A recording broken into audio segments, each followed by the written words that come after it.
بسم اللہ الرحمن الرحیم الصلاۃ والسلام علی رسول الکریم۔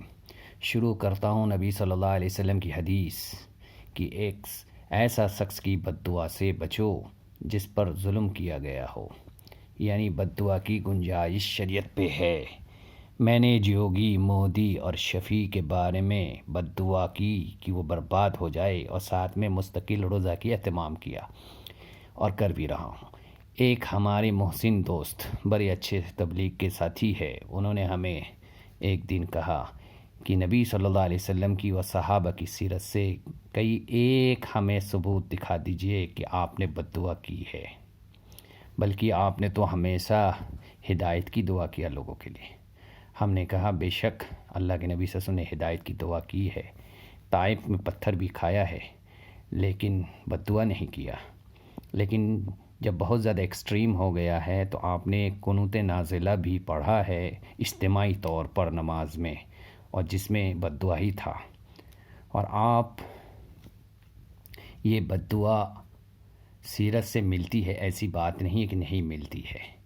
نبی صلی اللہ علیہ وسلم اور خلفائے راشدین کے زمانے سے یہ میں ثابت کر سکتا ہوں۔ آپ نے قتل بھی کرایا ہے، اور زیادہ دور جانے کی ضرورت نہیں ہے۔ حیات الصحابہ کا تینوں جلد کو دیکھ لے، اسپیشلی تیسرا جلد کو پڑھ لے، بہت سارے مل جائیں گے۔ امت کو سبق دینے کے اعتبار سے آپ نے بد دعا کا استعمال بھی کیا ہے خطبہ کے اندر۔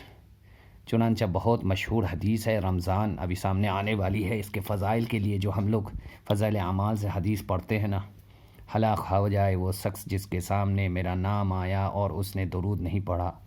یہ تین باتیں اس میں ہلاکت کی گئی، اور جبرائیل علیہ السلام نے اس میں آمین بھی کی ہے۔ تو یہ ہلاکت تو بھائی سننے والا مسلمان کے لیے ہے نا، مسلمان کے لیے ہے نا یہ۔ خیر یہ تو سبق دینے کے لیے تھا۔ حضرت عثمان رضی اللہ تعالیٰ عنہ کے چچا حضرت حکم رضی اللہ تعالیٰ عنہ نے نقل کیا تھا اللہ کے نبی صلی اللہ علیہ وسلم کے چلنے کا یا کسی اور چیز کا، اور اللہ کے نبی صلی اللہ علیہ وسلم نے یہ چیز دیکھ لیا تو آپ نے انہیں راندھے درگاہ کیا۔ مکہ سے سیدھا ان کو بھیج دیا گیا طائف میں، اور آنے کی اجازت نہیں دیا تھا۔ خیر یہ بات تو ہے۔ اب میں آپ لوگوں کے سامنے ایک مثال دیتا ہوں۔ اگرچہ تبلیغ میں منع کیا جاتا ہے، میں نے مولانا سعد صاحب کی بیان میں بھی سنا کہ جب کسی نے آپ کی تصویر لی بیان کے وقت نظام الدین میں، تو آپ بہت ناراض ہو کر فرمایا تھا کہ نقصان اٹھاؤ گے اگر منہ سے بد دعا نکل جائے گا تو۔ اس لیے ایسا بد دعا کوئی شوقیہ چیز نہیں ہے کہ آدمی دے دے، مجبور ہو کے ہی دیتا ہے۔ بصرہ کے ایک صحابی کے اوپر ایک عورت نے کوئی بری تہمت لگایا۔ ایسی کوئی تہمت نہیں تھا کہ جیسا کہ زنا کا ہو یا چوری کا ہو، ایک قرض کا مسئلہ تھا، قرض کا تہمت لگایا، قرض لیا ہے دے نہیں رہے ہیں۔ تو اس صحابی نے بد دعا کی، اور وہ جو عورت تھی اس کی بینائی دوسرے دن صبح کو چلی گئی۔ لوگ آئے دوسرے دن اور اس صحابی کو خوب سمجھایا کہ آپ مہربانی کر کے اس کی بینائی کی واپسی کے لیے دعا کر دیجئے۔ اس صحابی نے فرمایا یہ اللہ کی میرے ساتھ انعام ہے، نعمت ہے کہ میری دعا اللہ نے قبول کر لی، میرے بد دعا کو اللہ نے قبول کر لی، اور میں دوبارہ دعا نہیں کرنے والا ہوں، اس کے لیے ہرگز نہیں دعا کروں گا۔ یہ صحابی کون تھے جانتے ہیں؟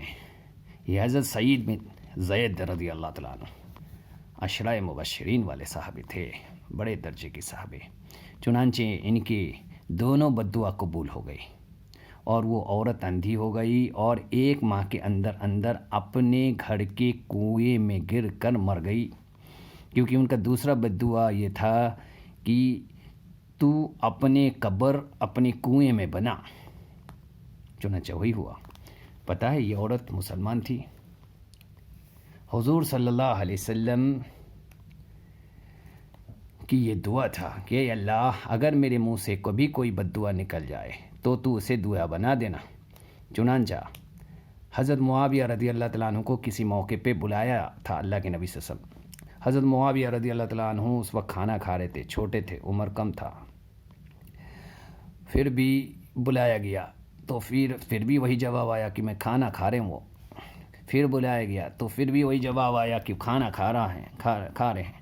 تو اللہ کے نبی صلی اللہ علیہ وسلم کی منہ سے نکل گیا اللہ کرے کہ تیرا پیٹ نہ بھرے کبھی. تو آپ اس کو دعا مانو گے بد دعا مانو گے؟ علماء نے لیکن اس کی تعبیلات کی ہے علم سے کہ حضرت معاویہ رضی اللہ تعالیٰ عنہ کا علم کا شوق اتنا زیادہ بڑھ گیا تھا کہ ان کے علم کا بھوک کبھی نہیں مٹتا تھا. کبھی بھی کوئی بھی ان کے پاس آ جاتا چاہے وہ تابعی کیوں نہ ہو، صحابی نہیں تابعی کیوں نہ ہو، ان سے بھی نصیحت لیتے تھے، قرآن اور حدیث کے بارے میں سنتے تھے. اس لیے اللہ کے نبی صلی اللہ علیہ وسلم کی زبان سے بھی کوئی اگر بد دعا کسی کے لیے نکلا ہے تو اس کا بھی تعبیلات کیا جاتا ہے اور اس کے فائدہ ہی ہوا لوگوں کو. حضرت عمر رضی اللہ تعالیٰ عنہ کا مشہور بد دعا ہے حضرت بلال اور ان کے ساتھی کے رضی اللہ تعالیٰ عنہ کے ساتھی کے بارے میں. اللہم اکفنی ببلالی و اصحابی، اے اللہ بلال اور اس کے ساتھیوں سے مجھے کفایت فرما. 1 سال کے اندر یہ سب قبول ہو گئے، اللہ نے سب اپنے پاس بلا لیا ان کو. حضرت عثمان کو جب بلوائیوں نے گھیر لیا اور پانی بھی بند کر دیا، کتنا مظلوم ہو گئے ہوں گے اور کتنے مجبور ہوئے ہوں گے کہ انہوں نے اپنا احسان گنایا کہ پتہ ہے جس کنویں کے پانی تم نے ہمارے لیے بند کیا، مدینہ میں آ کر جب پانی کی قلت تھی اللہ کے نبی صلی اللہ علیہ وسلم کی کہنے پر میں نے اس کو خریدا تھا اور مسلمانوں کے لیے وقف کیا تھا. آج تم اسی پانی کو ہمارے لیے روکتے ہو. اور سنو، آج تم اگر میرے کو قتل کر لو گے مجھے، تو کبھی بھی آئندہ تم اکٹھا ہو کر ایک جگہ نماز نہیں پڑھ سکو گے، یعنی تتر بتر ہو جاؤ گے، برباد ہو جاؤ گے. چنانچہ وہی ہوا. قاتل نے عثمان میں سے ایک صحاب کے بارے میں ابن سیرین رحمۃ اللہ علیہ، جو مشہور تابعی ہیں اور مشہور خواب کی تعبیر بیان کرنے والے ہیں، وہ فرماتے ہیں کہ میں نے ایک شخص کو دیکھا لنگڑا لولا پریشان حال، وہ طواف کر رہا ہے اور یہ دعا کر رہا ہے اے اللہ تو میرے گناہ کو معاف فرما، لیکن گمان یہ ہے کہ تو معاف نہیں کرے گا.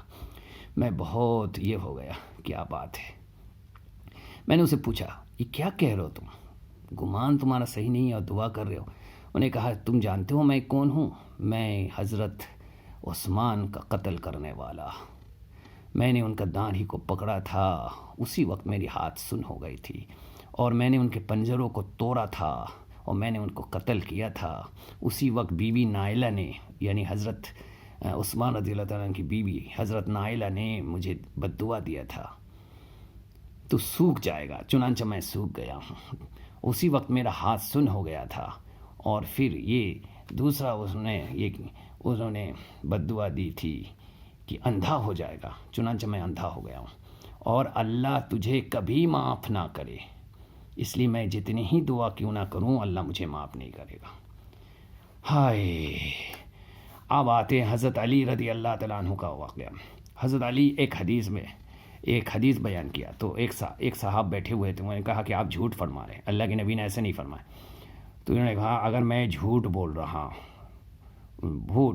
نہیں بول رہا ہوں اور تو اگر جھوٹا ہے تو ابھی تیری بینائی چلے جائے. اور ساتھ ساتھ یہی ہوا کہ ان کی بینائی چلی گئی. اللہ. اس کے علاوہ اور بھی بہت سارے واقعات میرے سامنے موجود ہے، گنانا مقصود نہیں. مختصراً بات یہ ہے کہ ہم تو بد دعا دینے کے لیے آئے نہیں، لیکن بعض مرتبہ زندگی میں ایسا ہو جاتا ہے پیٹھ اتنا دیوار میں جا کے سڑ جاتا ہے کہ اب اس کے لیے کوئی راستہ نہیں بچتا اور اس کے سامنے کوئی اور راستہ نہیں ہوتا، تو مظلوم آدمی کیا کرے. خیر یہ کوئی ثبوت نہیں ہے کہ بد دعا دیا جائے اور یہ کیا جائے، لیکن اپنے کو روکنا ضرور چاہیے. میرا بھی مسلک وہی ہے. لیکن سوچے 20 سال دعا کیا ان لوگوں کے لیے، جب بالکل نہیں سمجھ میں آیا تب بد دعا میں اترا ہوں. اللہ ہمیں قبول فرمائے.